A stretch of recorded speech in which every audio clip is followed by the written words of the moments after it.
ஹர ஹர நம பார்வதி பதயே ஹர மகாதேவா. சிவனே போற்றி, எந்நாட்டவர்க்கும் இறைவா போற்றி. காவேரி மாதா கி ஜெய், மாதா கி ஜெய். மாதர் பிறை கன்னியானை மலையான் மகளொடு பாடி போதொடு நீர் சுமந்தேத்தி புகுவார் அவர் பின் புகுவேன். யாதும் சுவடுபடாமல் ஐயார் அடைகின்ற போது காதன் மடப்பிடியோடும் களிறு வருவன கண்டேன். கண்டேன் அவர் திருப்பாதம் கண்டெறியாதன கண்டேன். காவேரி நதியினுடைய ஒரு பெரும் பெருமை, காவேரியினுடைய ஜனனஸ்தானம் ஜென்மஸ்தானம். பாரத தேசத்துல நிறைய புண்ணிய நதிகள், எங்கெல்லாம் கால் எடுத்து வைக்கிறோமோ அந்த இடமெல்லாம் புண்ணிய நதிகளா இருக்கு, புண்ணிய கூபங்களா இருக்கு. அதுல பொதுவா சப்த நதிகளை நாம எல்லா பூஜையினுடைய ஆரம்பத்திலேயும் நாம சொல்லுவோம்.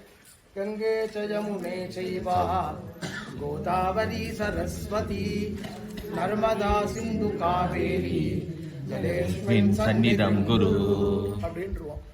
இந்த 7 நதிகள் அப்படிங்கிறத, இந்த 7 நதிகளுக்கு உட்பட்டு பாரத தேசத்தினுடைய 56 நதிகள் வந்துடுறது. நிறைய நதிகள் இருக்கு. இந்த 56 நதிகளும் இந்த 7 நதிகளுக்குள்ள. அப்போ ஒரு நதியினுடைய ஜனனஸ்தானம் ஜென்மஸ்தானங்கிறது விசேஷம். அதுல இத்தனை இருந்தாலும் பாரத ரத்னமா 5 நதிகளை சொல்லுவோம். இதுக்கு பேர் பாரத ரத்னம் அப்படின்னு பேர். அது என்ன 5 நதிகள்? காவேரி துங்கபத்ராச்ச கிருஷ்ணவேணீச்ச கௌதமி பாகீரதீஜ விக்யாஜா பஞ்சகங்கா பிரகீர்த்திதா. இது 5ம் பஞ்சகங்கான்னு பேர். காவேரி, துங்கபத்ரா, கிருஷ்ணவேணி, கோதாவரி, கங்கை. இது 5ம் பாரத தேசத்தினுடைய ரத்னம். அதுல தட்சிண பிரதேசத்துல காவேரி. காவேரிக்கு சகன்யகா அப்படின்னு பேர். அது என்ன சகன்யகா அப்படின்னு பேர்னா, கவேர மகாராஜா அப்படிங்கிற ராஜா. இந்த ராஜாவுக்கு புத்திர பாக்கியம் கிடையாது. வெகு நாளா அவர் உட்கார்ந்து என்னென்னலாமோ யாக யஜ்ஞங்கள் பண்ணி பார்க்கிறார். மகரிஷிகள் எல்லாம் பிரார்த்தனை பண்ணி கேட்கிறார். பிரம்மலோகத்துல போய் பிரம்மாவை பூஜை பண்ணி பிரம்மா கிட்ட நமஸ்காரம் பண்ணி, எனக்கு பிற்பாடு என்னுடைய நகரத்தை ஆள்றதுக்கு ஒரு சத்தியமான புத்திரன் வேணும், அனுகிரகம் பண்ணணும் அப்படின்னு உடனே பிரம்மா பார்த்து அவருக்கு ஒரு அனுகிரகத்தை பண்ணிட்டு சொன்னாரா, அப்பா உன்னோட கர்மா இந்த ஜென்மால புத்திரன் கிடையாது, ஆனாலும் நீ இது நாள் வரைக்கும் நீ தபஸ் பண்ணதுனால ஜென்மா ஜென்மத்துக்கும் ஆளக்கூடிய ஒரு ஸ்திரியை உனக்கு கொடுக்குறேன்னாராம். எப்படி ஜென்மா ஜென்மத்துக்கு அந்த ராஜா இருப்பான் போயிடுவான், அவன் புள்ள ராஜா வருவான் அவன் போயிடுவான், அவன் புள்ளா வருவான். ஆனா பாரு உனக்கு ஒரு ஒரு சின்ன குழந்தைய கொடுக்குறேன், அது இந்த உலகம் இருக்கிற வரைக்கும் அது இருந்துட்டு இருப்பாங்க அப்படின்னு. அவருக்கு புரியல. உடனே தன்னோட மனசுல இருந்து பிரார்த்தனை பண்ணிட்டு ஒரு விசேஷமான புஷ்பத்தை எடுத்து ஆகாச மார்க்கத்துல விட்டெறிய அந்த புஷ்பம் கீழே விழுந்து 3 வயசு சின்ன குழந்தையா பிஞ்சு பிஞ்சு பாதங்களோட காலில் தண்டை கொலுசு போட்டுண்டு, இடுப்புல அழகான உட்டியானம் போட்டுண்டு, பட்டு புடவை கட்டிண்டு, கைகளில் வலைகள்லாம் முட்டுண்டு, கைகளில் மருதாணிகள் எல்லாம் போட்டுண்டு, உச்சி திலகம் நெத்தி புட்டு வச்சுண்டு, கழுத்துல ஆகாரங்கள் எல்லாம் போட்டுண்டு, பார்க்கறதுக்கே பாலா மாதிரி இருந்துட்டு பருந்து விரிந்த கண்களோட காட்சி கொடுத்து அபயஹஸ்தத்தோட நின்னாலாம். ராஜா ஆச்சரியப்பட்டு போயிட்டாலாம். தெய்வ குழந்தையா இருக்கேன், நான் என்ன பண்ணுவேன், நான் எப்படி வளர்ப்பேன், நீ கவலைப்படாத, அவன் உன்னை சேர்த்து அழிச்சுன்னு போவான்னாலாம். இந்த குழந்தைக்கு என்ன பேர் வைக்கிறதுனா தம் பேரே வச்சான். கவேரங்கிற ராஜா அந்த குழந்தைக்கு பேர் வச்சான். சகன்யகானா அவதாரத்தில் இருந்த அந்த குழந்தைக்கு காவேரின்னு திருநாமத்தை சொல்லினான். அந்த குழந்தை ஓடி ஆடி விளையாடிய இடம் பாரத தேசம் முழுக்க. ஒரு நாள் ஒரு சந்தர்ப்பத்தில் அந்த குழந்தை வளர்ந்து வரா, 5.5-6 வயசு ஆறுது. அந்த சந்தர்ப்பத்தில் ஒரு வயோவிருத்தர் நடந்து வரா. அவரை பார்த்தா ஞான சூரியன் அப்படியே புறப்பட்டு நடந்து வரா மாதிரி இருக்கு. அவரை பார்த்த உடனே கண்ணை மூடி ஒரு சங்கல்பம் பண்ணிட்ட உடனே தெரிஞ்சுதா, சிவாம்சம், இவரை தான் நாம சேரணும், இதுக்காகத்தான் ஜென்மா எடுத்திருக்கோம்னு சொல்லி உடனே கண்ணை மூடி பிரார்த்தனை பண்ணினா. வந்த அகஸ்தியர் கவேரராஜன் கேட்டானா, என்னுடைய குலம் உத்தாரணம் ஆகணும், நான் என்ன விவாகம் பண்ணிக்கல, உன்னோட பொண்ணை எனக்கு கல்யாணம் பண்ணி வைக்கிறியான்னு. இவரோ பார்க்கறதுக்கு இப்படி இருக்கா, இப்படியோ எப்படி வச்சு சம்ரட்சிப்பார், இவருக்கு நாம கல்யாணம் பண்ணி தரதா? ஒரு க்ஷணகாலம் யோசனை பண்ணான். ஆகாசாசிரி சொல்லிட்டு அதுதான்ப்பா சங்கல்பம்னா. கிட்டக்க வந்தா 2 பேருக்கும் விவாகமாச்சு. அப்பா அவருக்கு பேர் மாறித்து லோபாமுத்ரான்னு பேர். கையில கரம் பிடிச்சுட்டார், பித்ரு யஜ்ஞங்கள் எல்லாம் பண்ணினார். இவளை அழைச்சுன்னு எங்கேயுமே போக முடியாது, என்னடா பண்ணலான்னு அவர் பார்த்தார். ஏன்னா அவருடைய க்ஷேத்திரமா போவார், இங்க இருந்த க்ஷேத்திரங்களா போயிட்டு இருப்பார், எங்கேயுமே போக முடியாதுன்னு அவர் சொன்னாலா, பதிவிரதா தர்மம் அப்படின்னு இருக்கு, பிரதட்சணமணி நமஸ்காரம், நீங்க என்ன உருவத்தில் என்ன ஏற்பேடோ அதே உருவத்தில் இருப்பேன், இவ்வளவுதான். என்ன பிரார்த்தனை பண்ணிட்டார், தீர்த்தமா ஆறினார், தீர்த்தமா மாத்தினார், தன்னோட கமண்டலத்தில் வச்சுட்டார், கையிலேயே அழிச்சுன்னு போயிட்டே இருக்க ஆரம்பிச்சுட்டார். கையிலேயே வச்சிருந்தார், அழிச்சுன்னே போக ஆரம்பிச்சுட்டார். பல கிரகங்கள்ல மனைவி தான் ஆத்துக்காரர் கையை பிடிச்சி அழிச்சுன்னு வருவார். பெரிய தபஸ் இருக்கும், பெரிய பெரிய தபஸ் இருக்கும், பெரிய பெரிய வசிட்டர் போன்று இருக்கக்கூடிய மகரிஷிகளுக்கெல்லாம் சில மந்திராலோசனையை வழங்கியிருக்கான்.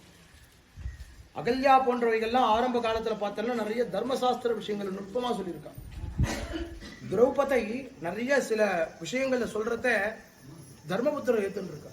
ஸ்திரீகளுக்கு சில தர்மங்கள் இருக்கு, அதனால எப்பப்பெல்லாம் ஆச்சமனம் பண்றாரோ பக்கத்துல வந்து நின்னுப்பா, பணிவிட பண்ணுவா, தீர்த்தமா மாறிடுவா, அப்படியே இருந்துட்டு இருக்கா. தட்சிண பிரதேசத்துல மகரிஷிகள்லாம் தபஸ் பண்றதுக்கு தீர்த்தம் பிரவாகமா இல்லை. எல்லாரும் சேர்ந்தா நேர போய் பிரம்மாவை பிரார்த்தனை பண்ண, பிரம்மாவும் சேர்ந்து நேரம் விஷ்ணுவை போய் பிரார்த்தனை பண்ண, எல்லாரும் சேர்ந்து சிவலோகத்துல போய் பிரார்த்தனை பண்ண. கவலைப்படாதீங்க, அகஸ்திய மகரிஷி கையில ஒரு தீர்த்தத்தை வச்சுட்டு இருக்கார்.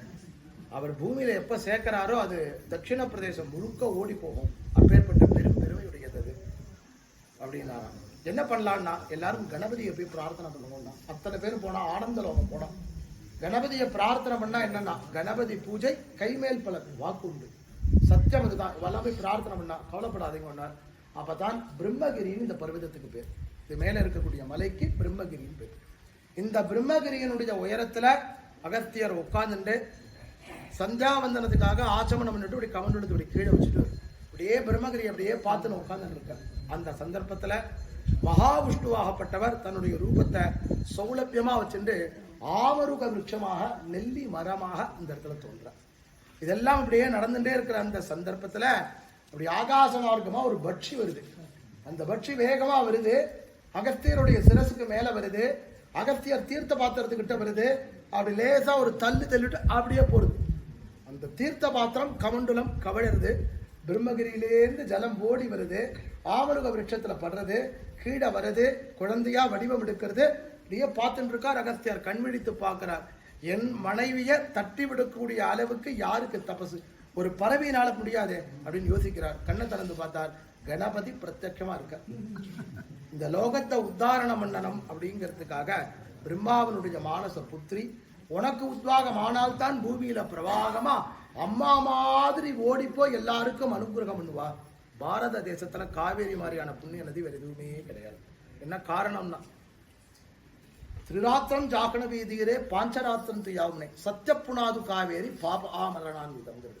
என்னன்னா 5 நாள் யமுனையில தங்கணும், 3 நாள் கங்கையில தங்கணும், வெறும் 30 செகண்ட் 30 வினாடி காவேரியில தங்கினா மோட்சம். அதான் காவேரிக்கு பெருமை.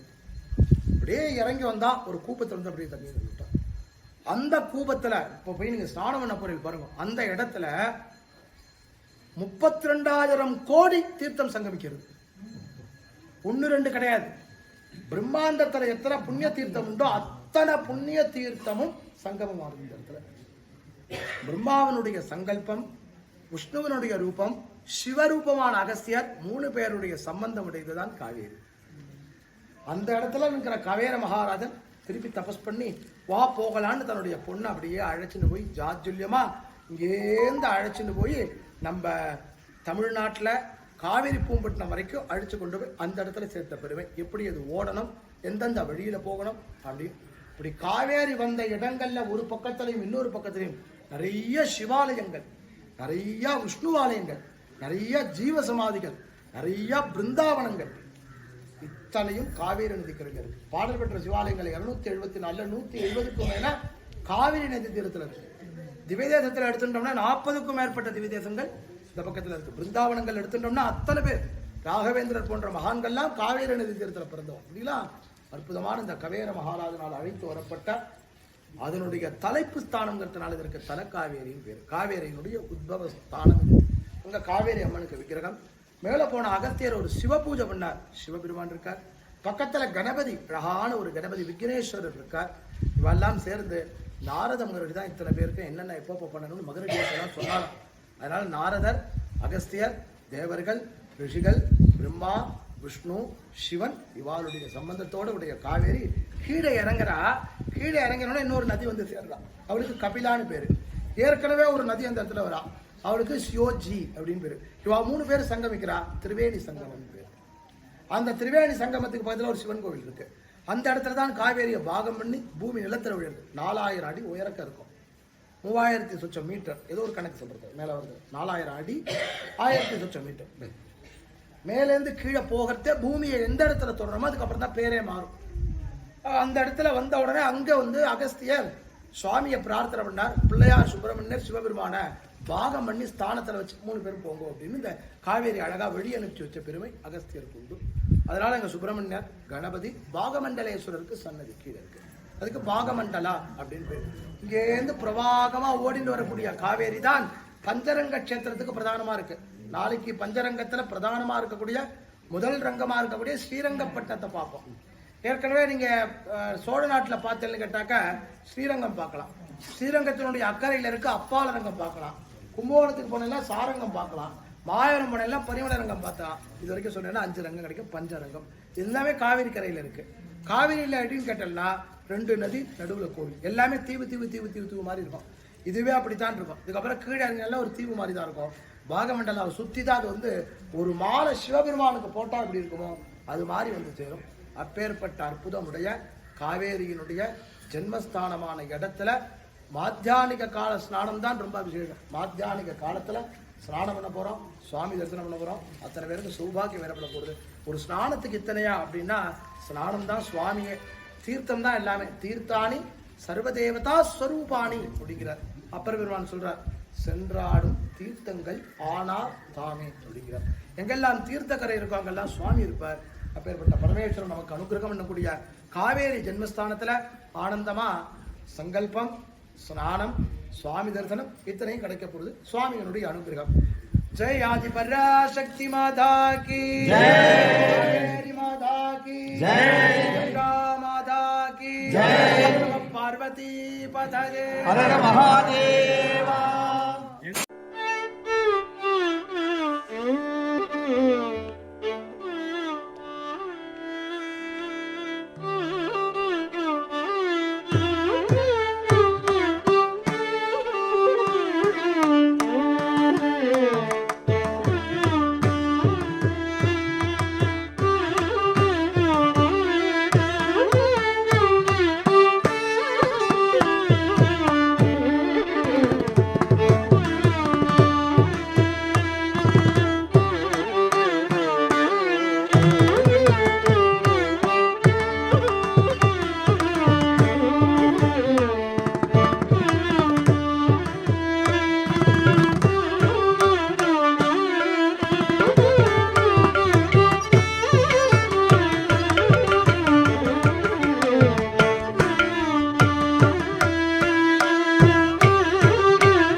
இத்திருக்கோயில் தரிசனம் செய்த உங்கள் ஆன்மீக நண்பர்கள் அனைவருக்கும் எனது நன்றி.